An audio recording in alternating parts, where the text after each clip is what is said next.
Kita tak tahu siapa di kalangan kita ni yang kuat bangun malam. Nampak macam biasa-biasa je. Nampak macam pakai tudung biasa je, pakai baju biasa je. Muka pun nampak macam muka biasa. Kan ada muka luar biasa. Yelah kan, kadang tu nampak muka ni macam ilmu je. Belum tentu. Ada muka orang macam muka orang kaya, tapi dok rupanya. Ada muka orang susah, rupanya kaya. Tengok baju, tengok kasut, tengok beg tau. Wallahu alam. Tetapi Allah Maha mengetahui siapakah di kalangan kita adalah ahli qiyamul lail, yang tidak pernah tinggal tahajud dan sebagainya.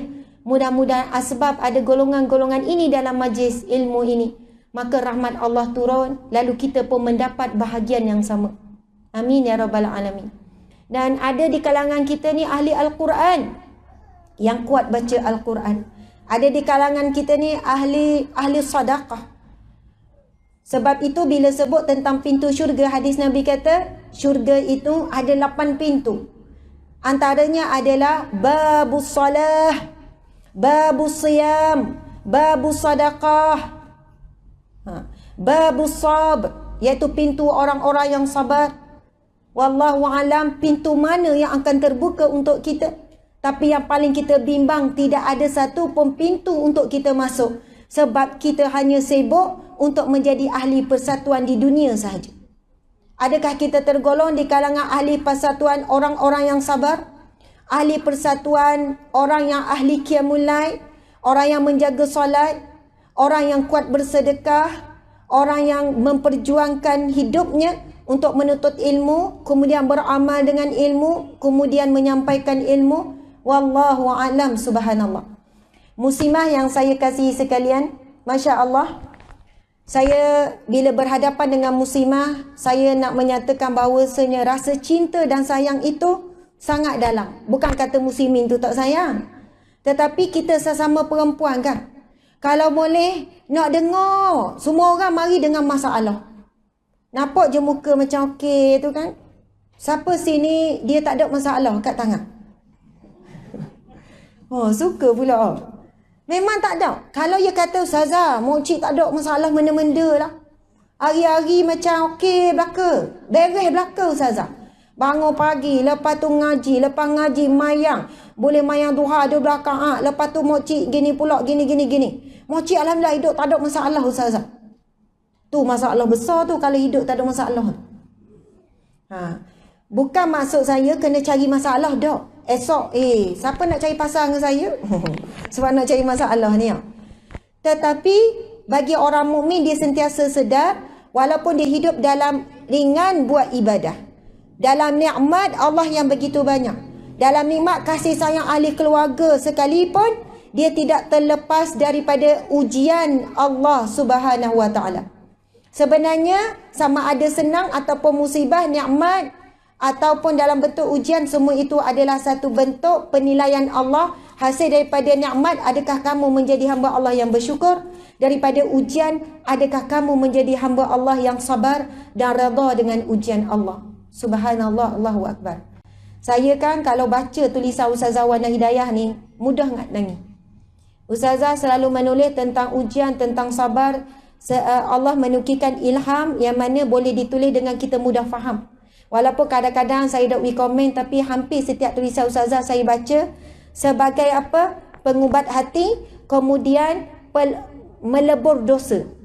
Tak tahulah lebur ke tak dosa tu, tapi bila baca tu istighfar. Sebab rasa macam kena tapar, rasa kena tumbuk. Memang seolahnya kata-kata itu ditujukan pada diri sendiri. Lepas tu mulalah melagikan diri. Bukan melagikan diri apa? Rasa macam malunya, kadang-kadang rasa Kak Ida ni nak tuju kepada saya ke? Saya rasa gitu. Ni dia cakap pasal saya ke? Padahal kita tahu niatnya adalah untuk umum. Tapi begitulah kita, tuan-tuan, puan-puan, muslimat sekalian. Bila kita baca suatu teguran Allah di dalam Al-Quran, jangan kita nampak orang lain. Kita baca je, astagfirullah. Baca tentang neraka, bukan kita nampak orang lain dalam neraka. Dia nampak kita. Bila baca syurga, insya-Allah, bayang kita duduk dalam syurga. Sahabat Nabi SAW, bila Nabi menyampaikan ayat-ayat tentang neraka, mereka menangis sampai pengsan. Kerana mereka membayangkan diri mereka dalam neraka, walaupun mereka itu dijamin oleh Rasulullah untuk ahli syurga. Dan bila mereka dengar tentang ayat-ayat syurga, mereka menangis juga. Ketakutan sebab mereka tidak membayangkan diri mereka di dalam syurga. Sebab itu bila kita hadir majlis ilmu kuliah, kita dengar apa-apa ustaz ke, ustazah ke, kita terus melantun kepada diri kita. Terus, ya Allah, bukannya nampak orang sebelah. Bukannya nampak suami duduk rumah. Tunggu ni, nak catat sekejap lagi nak kabur ke dia. Banyak orang ni nak cakap ni. Rupanya, saya nak sebut beberapa perkara muslimat sekalian. Disebut dalam kitab Hidayatus Salikin fi Maslakil Muttaqin, satu kitab yang masyhur, iaitu petunjuk jalan bagi jalan orang-orang yang bertakwa. Dia letak garis panduan majlis ilmu yang dinaikkan darjat sebagai taman syurga Allah. Antaranya adalah majlis itu menambahkan cintanya kepada Allah, mengurangkan cintanya kepada makhluk. Kedua, majlis itu menambahkan cintanya terhadap akhirat dan mengurangkan cintanya kepada syurga. Yang ketiga, majlis ilmu itu menambahkan kekurangan dirinya, melihat aib dirinya dan menutup matanya daripada melihat aib orang lain. Tapi sekiranya kita hadir satu majlis ilmu ataupun baca ilmu, dengar ilmu, tapi kita balik daripada majlis ilmu, mata tu lebih nampak buruk orang, lebih dengar keburukan orang, berbanding menundukkan diri ke bumi, rasa macam balik tu rasa macam, ya Allah, banyaknya dosa aku, banyaknya nak kena beki, banyaknya lagi nak buat. Maka majlis ilmu yang kita hadir itu memberi kedudukan untuk kita sebagai taman syurga Allah di bumi. Taman syurga ni bukannya jolokan manusia. Nabi sebut, iza marartum bi riyadil jannah farta'u, apabila kamu lihat taman syurga Allah, maka singgah.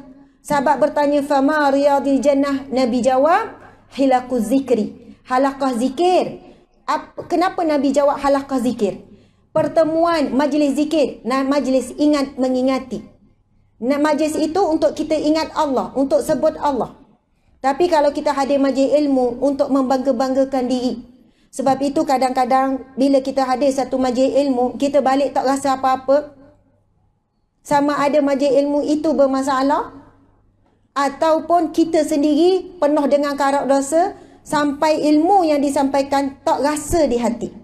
Allahu Akbar, subhanallah.